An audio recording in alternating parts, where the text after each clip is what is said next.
नमस्कार और आप देख रहे हैं न्यूज गंगा और मैं हूं आपके साथ निशा भारद्वाज।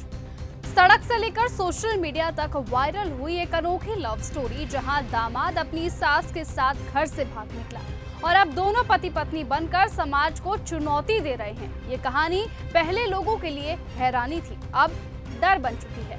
18 अप्रैल को जैसे ही ये जोड़ी पुलिस सुपुर्दी के बाद घर लौटी, चुपचाप रात के अंधेरे में दोबारा से फरार हो गई।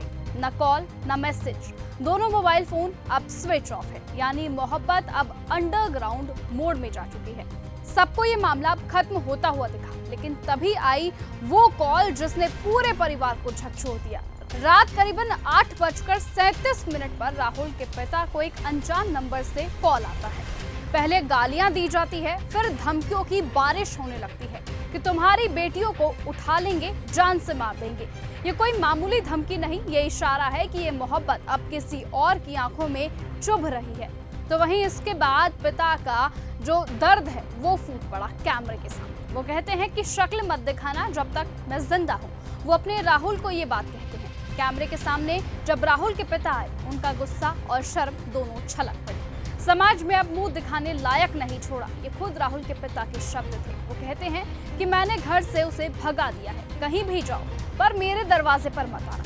गांव वालों ने भी साफ कह दिया है कि इस रिश्ते को मान्यता नहीं दी जाएगी, ना गांव में जगह दी जाएगी। मैंने वहाँ कुछ सुन लिया, तुरंत वहाँ से निकाल दे, कहीं भी जाओ। सुनने में आ रहा है आपके गांव के लोगों द्वारा भी मतलब विरोध किया गया, विरोध किया गया पूरे गांव वालों ने, हम लोगों ने बिल्कुल कहीं भी जाओ हमारी तरफ से कहीं भी, जब तक मैं जिंदा रहूंगा मेरे मुझे शक्ल मत दिखाना। गांव के प्रधान तक ये मामला पहुंचा। अब उन्हें भी धमकियां मिल रही हैं, उन्हें भी टारगेट किया जा रहा है। तो वहीं इस प्रेम कहानी का असर अब पंचायत की चौखट तक जा पहुंचा है। महिला प्रधान के बेटे विनीत नायक को भी उसी नंबर से कॉल आई कि प्रधान हो, तुम्हें भी देख लेंगे। हरचौरा से बाहर निकले तो जूते पड़ेंगे। गाली गलौज से लेकर जान से मारने की धमकी भी उन्हें दी गई। एक व्यक्ति ने कॉल करके मुझे कहा कि आप प्रधान हैं, उसमें क्या कर रहे हैं। तो मैंने कहा कि अभी तो फिलहाल कानून देख रहा है, कानून के पश्चात जो कोई कार्रवाई होगी सब लोग करेंगे।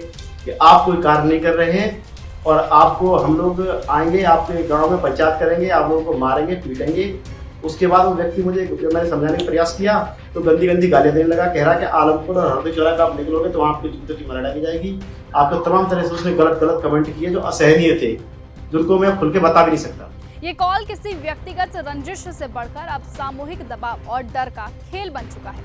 सवाल सबके जहन में है कि क्या ये प्रेम है या फिर पागलपन। राहुल बेबाकी से कह रहा है कि अब ये मेरी सास नहीं, मेरी पत्नी है। लेकिन सवाल ये है कि अगर ये रिश्ता इतना पवित्र है तो फिर ये छुप क्यों रहे हैं, धमकियां क्यों मिल रही हैं, मोबाइल क्यों बंद है और पुलिस भी चुप क्यों है। अब ये सिर्फ लव स्टोरी नहीं बल्कि कानून व्यवस्था का इम्तिहान भी है, क्योंकि अब सवाल मोहब्बत का नहीं, सुरक्षा, समाज और सिस्टम का भी है। फिलहाल इस खबर पर आपकी क्या राय है, कमेंट सेक्शन पर अपनी राय लिखकर जरूर बताएं। और ऐसे ही लेटेस्ट अपडेट और खबरों के लिए आप बने रहें और लगातार देखते रहें न्यूज गंगा। नमस्कार। ऐसी ही खबरों को सुनने और देखने के लिए सब्सक्राइब करना बिल्कुल मत भूलिएगा चैनल न्यूज गंगा। खबरें अच्छी लगी तो लाइक का बटन दबाना बिल्कुल मत भूलिएगा। कमेंट बॉक्स में टाइप भी कर सकते हैं और हाँ, शेयर करना भी बिल्कुल मत भूलिएगा।